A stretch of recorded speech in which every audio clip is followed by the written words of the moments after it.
Assalamualaikum warahmatullahi wabarakatuh. Bertemu kembali di channel YouTube California Lampung, channel yang membahas seputar budidaya pepaya California. Apa kabar teman-teman semuanya? Semoga teman-teman semua dalam keadaan sehat walafiat. Ya, di video kali ini California Lampung akan membahas tentang cara mencegah penyakit layu fusarium pada tanaman pepaya California. Jadi teman-teman semua harus tahu penyakit layu fusarium atau Erwina itu yang diserang itu adalah akar teman-teman ya.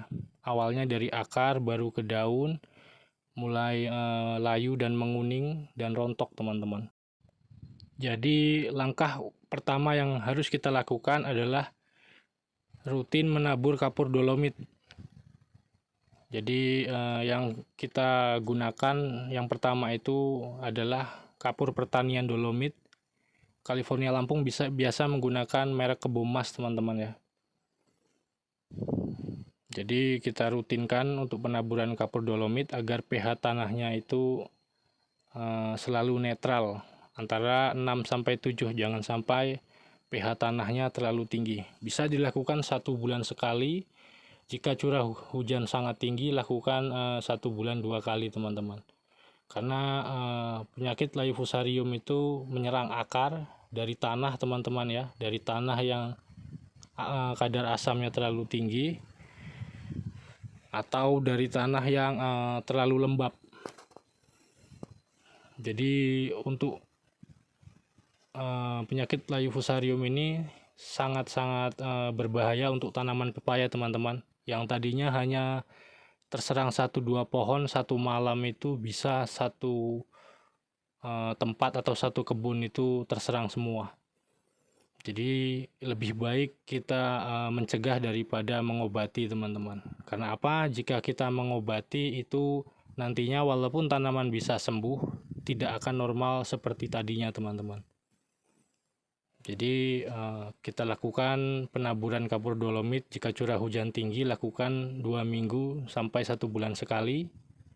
Setelah itu lakukan penggundukan tanah setelah memasuki musim penghujan agar tanaman pepayanya itu tidak tergenang oleh air teman-teman. Itu juga salah satu faktor tanaman pepaya terserang layu fusarium karena akarnya tadi itu pasti membusuk jika tanaman terendam oleh air. Jika kita gunduk, tanaman pepayanya pasti tidak terendam atau air yang ada di bawah pohon itu terbuang. Bisa juga melakukan penyiringan di samping tanaman pepaya agar air yang jatuh di pohon itu langsung minggir masuk ke dalam siring teman-teman. Jadi itu salah satu faktor penyebab penyakit layu fusarium. Dari tanah, bisa juga dari air hujan teman-teman ya, dari akar yang busuk itu tadi menular dari satu tanaman ke tanaman yang lainnya. Jadi usahakan pH tanah itu selalu netral, jangan sampai terlalu tinggi, dan juga usahakan tanaman pepaya itu di bawah pohon tidak berlubang. Kalau bisa itu digunduk, ditinggikan seperti gunung agar tidak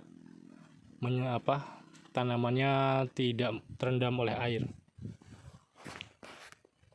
Karena itu salah satu faktor penyebab layu fusarium menyerang tanaman pepaya California. California Lampung sudah pernah menangani untuk penyakit layu fusarium di tanaman pepaya California, bahkan bisa sembuh, hanya saja tanaman sudah tidak normal kembali teman-teman ya. Yang harusnya buahnya lebat akhirnya trek atau jeda berbuah, dan buahnya pun setelah berbuah kembali itu tidak seperti tidak segar teman-teman, buahnya agak layu seperti itu. Jadi lebih baik kita mencegah daripada nantinya mengobati teman-teman. Dan juga untuk pupuk, penggunaan pupuk kimia itu jika tanaman sudah mulai terserang kurangi, bisa diganti menggunakan pupuk kompos dan tambahan untuk pupuk kandang yang sudah melalui fermentasi. karena akarnya tanaman yang sudah terserang Laevosarium itu busuk dan tidak efektif kembali untuk menyerap pupuk dari pupuk yang kita taburkan untuk tanaman tersebut. Jadi langkah utama kapur dolomit harus diberikan agar tanaman pH tanahnya netral dan bisa sembuh yang akarnya busuknya belum terlalu parah, teman-teman. Ya, mungkin sekian dulu video kali ini. Semoga bermanfaat, menambah wawasan untuk para petani pepaya di seluruh Indonesia, dan juga bisa memberi inspirasi untuk para petani pepaya. Mungkin sekian dulu video kali ini. Jangan lupa like, komen, dan subscribe. Wassalamualaikum warahmatullahi wabarakatuh.